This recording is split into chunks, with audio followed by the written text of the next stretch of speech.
Hello everyone, আসসালামু আলাইকুম। আমি রেহানা পারভিন, আমার চ্যানেল রকমারি পাকের ঘর থেকে আমন্ত্রণ রইল সবাইকে। আজকে আমি গাজর ও গুঁড়া দুধের হালুয়া করব, আশা করি ভালো লাগবে। তাহলে চলুন রেসিপিটি শুরু করা যাক। আমি 1 কেজি গাজর নিয়েছি, গাজরটাকে ধুয়ে মিহি গ্রেট করে নিয়েছি। মিহি যেটাকে গ্রেট করা হয় এটা আমি খুব সহজভাবে শেয়ার করছি যেন সবাই করে খেতে পারে। আমি তেল আর ঘি মিলিয়ে 1/4 কাপ দিয়েছি, 2 পিস দারচিনি, একটা তেজপাতা দিয়ে ছিঁড়ে দিয়েছি, একটু হালকা করে ভেজে নিয়েছি। যখন ফ্লেভার বের হবে তখন আমি গাজরগুলি দিয়ে দিচ্ছি। এই যে দেখেন মিহি গ্রেট করা। অনেকেই কিন্তু আমরা বাটাবাটির ঝামেলার জন্য হালুয়া খেতে চাই না। শুধু যে বেটেই হালুয়া করতে হবে এমন কোনো কথা না, হালুয়া আমরা সবভাবেই করতে পারি। একটু ধৈর্য সহকারে করে নিতে হবে। গাজরটাকে আমি আগে ধুয়ে পরিষ্কার করে তারপরে মিহি যেটাতে গ্রেট করা হয় সেটাতে গ্রেট করে নিয়েছি। তারপরে এই যে প্যানে দিয়ে দিচ্ছি। এখন বাকি উপকরণগুলি দিয়ে দেব। আশা করি আপনাদের ভালো লাগবে। ভালো লাগলে আমার ভিডিওর সাথেই থাকবেন। সম্পূর্ণ ভিডিওটি দেখার অনুরোধ রইল। এই যে এবার একটু নেড়ে চেড়ে পানিটা শুকিয়ে নিব। যদি ফেসবুক থেকে আমার ভিডিওটি দেখে থাকেন, আমার পেজটি ঘুরে আসার আমন্ত্রণ রইল। আমন্ত্রণ রইল যে ভালো লাগে আমার পেজটি ফলো করে পাশেই থাকবেন। আর যদি ফলো করা থাকে তাহলে অসংখ্য ধন্যবাদ আমার প্রিয় আপুদেরকে।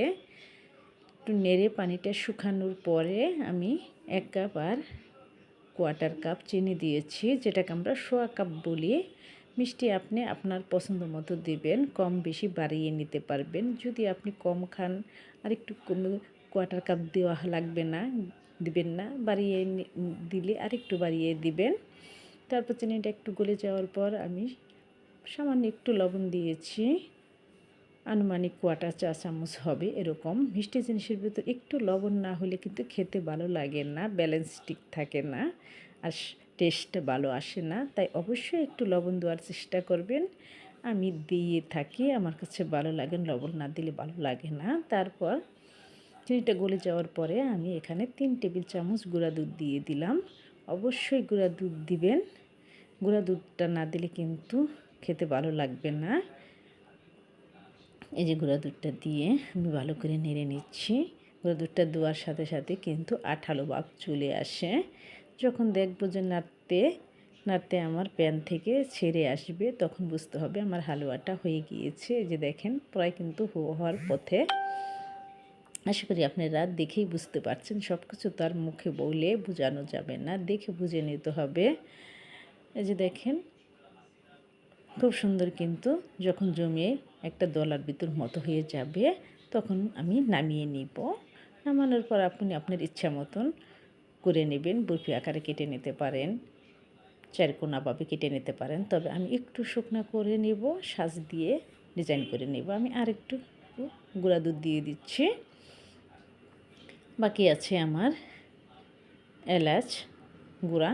আর নামানোর আগে আমি আরও 1 টেবিল চামচের মতো ঘি দিয়ে নামিয়ে নেব। নামানোর আগে একটু ঘি দিয়ে নিলে ফ্লেভারটা অনেক সুন্দর আসে। একবারে মনে হয় কি এখন আপনি সব ঘি দিয়ে দিচ্ছেন। আমি আবার একটু ঘি দিয়ে দিচ্ছি, দিয়ে নাড়িয়ে নেব। আশা করি আপনাদের ভালো লাগবে। যে যেখান থেকে ভিডিওটি দেখছেন সম্পূর্ণ ভিডিওটি দেখার অনুরোধ রইল, না টেনে দেখবেন। আর যদি একটু হলেও আপনাদের উপকারে আসে আর ভালো লাগে তাহলে আমার চ্যানেলটি সাবস্ক্রাইব করে পাশেই থাকবেন। যদি ইউটিউব থেকে দেখে থাকেন, আপনাদের ভালোবাসাই আমি এগিয়ে যাব। আজ যতটুকু আমি আসতে পারেছি সবই আপনাদের ভালোবাসা। আপনাদের ভালোবাসা না থাকলে কিন্তু আমি এখানেও আসতে পারতাম না। আশা করি আপনারা আমাকে ভালোবাসবেন, সুদূরে ভালোবেসে গ্রহণ করে নেবেন। তারপর দিয়ে দিলাম আমি 1/4 চা চামচ এলাচ গুঁড়া। আমি মিষ্টি জিনিসের ভিতরে আস্ত এলাচ খুব কমই দিই, এলাচ গুঁড়াই দিয়ে থাকি। যখন দেখি যে গুঁড়াটা শেষ হয়ে গেছে বা আমার খেয়াল নাই, তখন আমি এলাচ একটু ফাটিয়ে দিয়ে থাকি। কিন্তু গুঁড়াটা দিলেই বেশি ফ্লেভারটা ভালো থাকে, অটুট থাকে। এই যে দেখেন আমার হালুয়াটা কিন্তু প্রায় হয়ে গেছে। আমি ঠান্ডা করে তারপরে যে শাঁস দিয়ে এভাবে করে নিচ্ছি। আশা করি আপনাদের ভালো লাগছে, পাশেই থাকবেন। আবার দেখা হবে ইনশাল্লাহ। আল্লাহ হাফেজ।